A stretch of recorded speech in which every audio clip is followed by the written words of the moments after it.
Well, hello there friends and strangers, and welcome to my bedroom. It's probably not always going to be this tidy, so make the most of it. I actually meant to film this video yesterday, but it just didn't happen. I find that's happening a lot these days. I wake up every morning like, I'm going to film a YouTube video today. And then sure enough, every evening this happens. Oh, well, I guess that didn't happen. Maybe tomorrow. Today I'm going to tell you a story, and it's a story that I've been trying to tell you guys for the past 2 years, and yet every time I try to tell you guys this story, another chapter gets added. You'll see what I mean. Now, I do a lot of crazy and potentially dangerous stuff. I've been trampolining since I was 5 years old. I took up pole dancing at university, and I also joined circus skills where I learned how to juggle, unicycle, walk across a tightrope and eat fire. And yet somehow, despite doing all of those things, I have never really injured myself. Or at least I haven't done any lasting damage. Okay, I've had the odd blister here and there, and I think I once dislocated my knee at trampolining, but it was fine. I've never done anything to end up in hospital, at least until recently. And the funny thing is that I didn't even injure myself doing any of those things that I just mentioned. Over the past 2 years, I have had 3 operations, all because I tripped over my own feet. I just had the most recent surgery last week and my toes currently look like this. And if you follow me on Instagram, then you'll see that every now and then a picture like this pops up. Let's go back in time to November 2014. It was winter and I was walking to one of my lectures, and I'm wearing my winter boots. They're big and fluffy and warm, and I'm walking along this stony path when all of a sudden I trip over a small rock.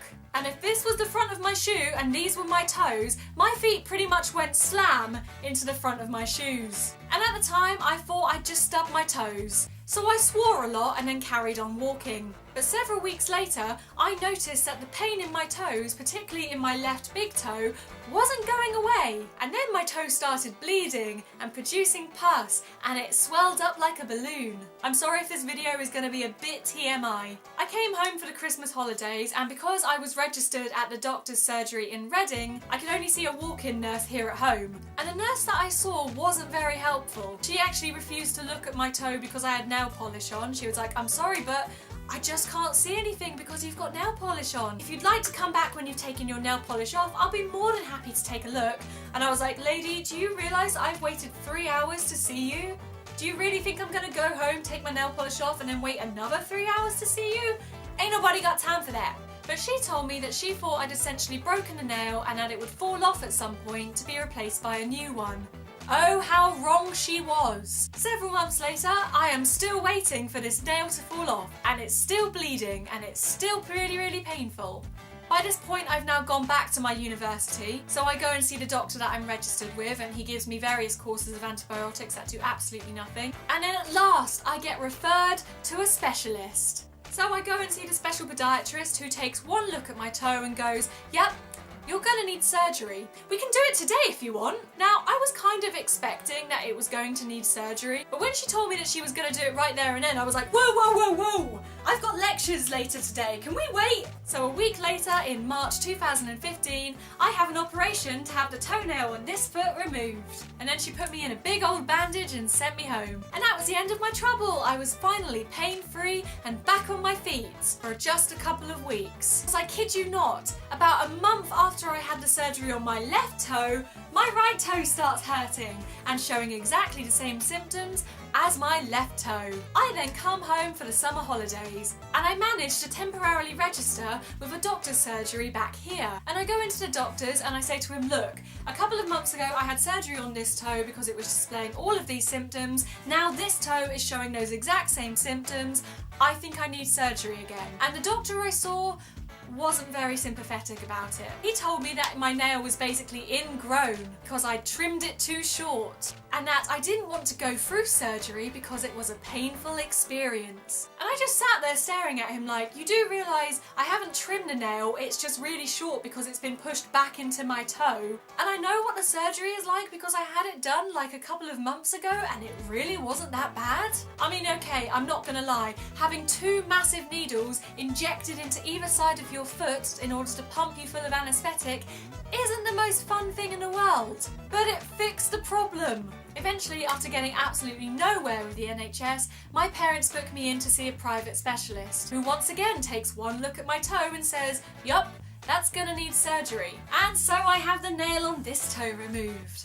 That was back in August 2015. We now come to June 2016. A year has nearly passed since my second surgery, and the nails on both toes seem to be growing back fine. And I go on holiday to Italy with some of my friends. We spend many days walking around beautiful cities in probably not the most comfortable footwear, and as a result of wearing said uncomfortable footwear, I developed blisters on the sides of both of my big toes. And those blisters rub against the sides of the nails, which are only just growing back, and get infected. And then I get something called hypergranulation tissue, which is where the skin tries to heal from an injury and goes a little bit overboard. Suddenly I had skin covering like half the nail, and the nail was poking the skin, and it was very painful. At first I go back to see my private specialist and I'm like, help, what the heck is going on with my toes? And she put some silver nitrate on it to try and shrink the hypergranulation tissue, but by this point it was kind of too late. The nails were poking in the corners, it was just a horrible mess. Because I've graduated and moved back home, I re-register to see a different doctor this time, and she recommends that I go and have another surgery. She only recommends it for my right toe though, because that was the one that had the hypergranulation tissue. So I go along to my local hospital, and the podiatrist there takes a look at my feet and goes, "Yep, that's gonna need a surgery. How are your other toes, by the way?" At which point I'm like, please, can you just like take everything off again, because I am fed up of this. So last week I went back into hospital and I had both toes done at the same time, and she put them in massive bandages. I've got to say, having both feet done at the same time was a lot different to having just one done. Like, for starters, it was twice the number of needles.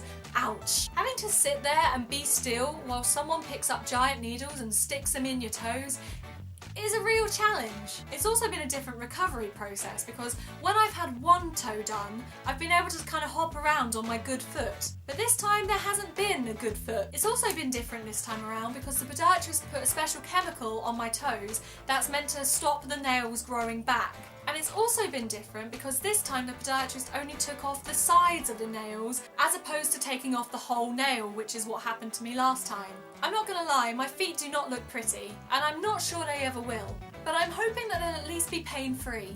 And I'm hoping that now I can get back to doing all the things I love, because for the past 3 or 4 months or so, I haven't done anything. While everyone else has been out catching Pokemon on Pokemon Go, I've been sat indoors. Also because my phone can't download Pokemon Go, but you know. I also haven't been able to wear normal shoes for a very long time, and I am now sick to death of wearing sandals. Especially now that autumn is here and it's definitely colder, I can't wait to wear normal shoes and boots again, although I will probably never wear those winter boots again. I mean, can you blame me? They're the things that started this whole process in the first place. So there we go.